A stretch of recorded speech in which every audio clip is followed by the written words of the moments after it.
Ladies and gents, thanking you for joining me once again. I am coming to you, not live, but recorded, there on YouTube. Yeah. So, Borderlands 2, Mr. Hammerlock's Big Game Hunt comes out today, and I'm going to be downloading that as soon as I'm done with this. But I'm going to talk about Borderlands again, but not sort of in a Borderlands week fashion, because I talked a shit ton about Borderlands then. I'm going to be talking specifically about something they did after launch. It's something that can only really happen in a space between launch and sort of, when the game sort of becomes not so much dead, but really just becomes less active. And this is something that can really make or break a game in terms of continued support from players, in terms of new players coming in and purchasing the game, and in terms of becoming a well-known game, remembered for something. And this is something that's only sort of become possible as games have evolved, which I talk about just about every video, but as social media has evolved, as the way for a company to connect with the gamers has become common in forms of YouTube, Facebook, Twitter, and Reddit. And all of these will be mentioned in this video. I did make a little list, so I won't seem to ramble as much as I usually do, even though I like rambling. It's fun. So, first of all, it's probably one of the most important ones are the shift codes. And if you have not played Borderlands, all this stuff is going to be recapped and introduced to you just in case you don't know, so you get it. Shift codes are part of the Shift service. It's literally something you just sign up for. I haven't gotten any sort of emails about it yet where it's going, hey, have you liked the Shift codes? Take this survey. They haven't done any of that stuff yet. You usually just pay attention to a Twitter post or a Facebook post if you like the official Gearbox page or the Gearbox Twitter. And every couple of days or so, there'll just be a code that's been posted that is, here's this code, you enter it in, it's a 25-digit code, digit being numbers and letters. You enter it in, you get a golden key. And if you never played Borderlands, then a golden key allows you to open up this golden chest, which is guaranteed to contain 2 high-level, high-value items. Well, high-level being the highest level that you can possibly get for you.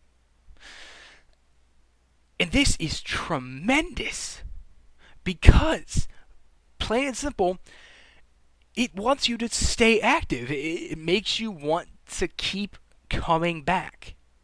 And while it's possible to have just one person do it and then pass the code around to other people you play with, which is what my friends do, can't blame them,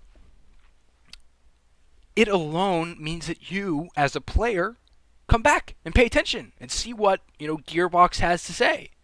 And this happened. They gave away a shift code yesterday to prepare for the launch of Hammerlock, and the compatibility pack, which just allows other players to play with other players, had some troubles on the 360, and they were constantly updating Twitter to let you know we're working on it. It'll be ready. It'll be absolved.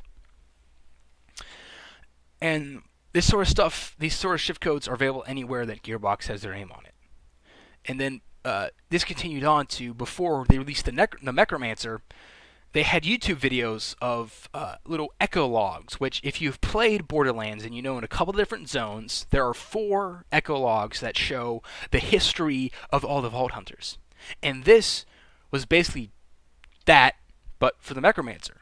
And it explained everything about her. It explained why she's on Pandora. It explained the death trap. It even explained why she has such an obsession with the Anarchy. All of which was done very well and very comedically, as Borderlands tends to do. And when this came out, she had her own Twitter, where she would talk to the Twitter followers and all that sort of stuff. And it was interesting. But then when Torg started to come around, her Twitter got hacked by Torg. And then he came out with all of his boisterous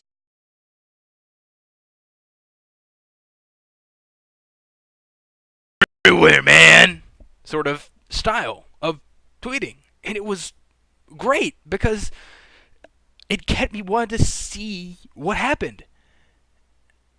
And to see that all off, I've talked about this before when I talked about the Torg add-on way back last year. He did an AMA on Reddit. Come on! How can you not look at that and go, okay, Gearbox gets it. Gearbox gets it. Where a lot of companies don't understand how to support their game, Gearbox does. And they've continued this with this past weekend, pre-Hammerlock.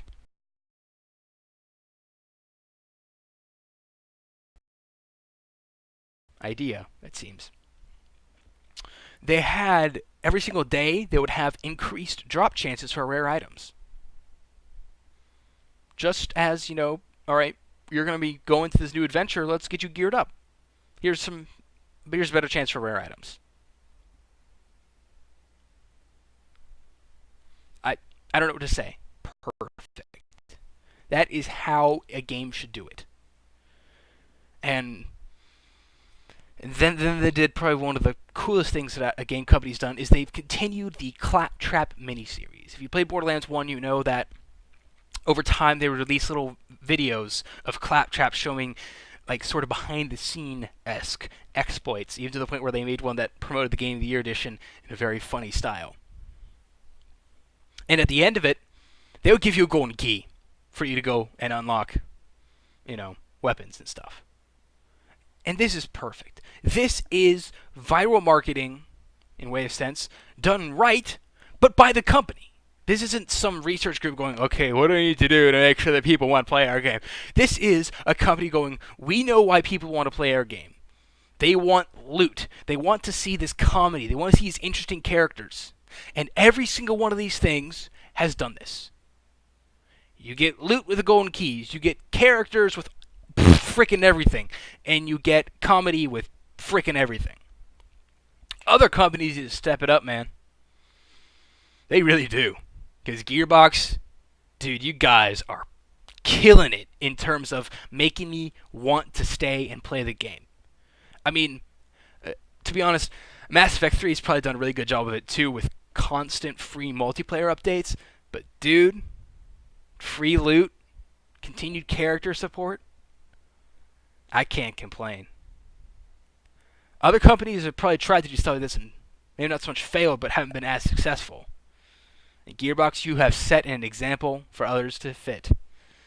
And hopefully we do see. Because, dude, I want to see what other companies can come up with in order to match this style of marketing, as it were. So I hope you enjoyed what I had to say about this, because it's interesting to always talk about a unique aspect that a certain company is doing for one game. And, I only hope that other companies do have their own styles of whatever it is that they do, because we could always use it, right? Free stuff's good stuff, yeah? Thank you for watching, ladies and gentlemen. I hope you enjoyed this video. Have a good day, and I shall see all of you later.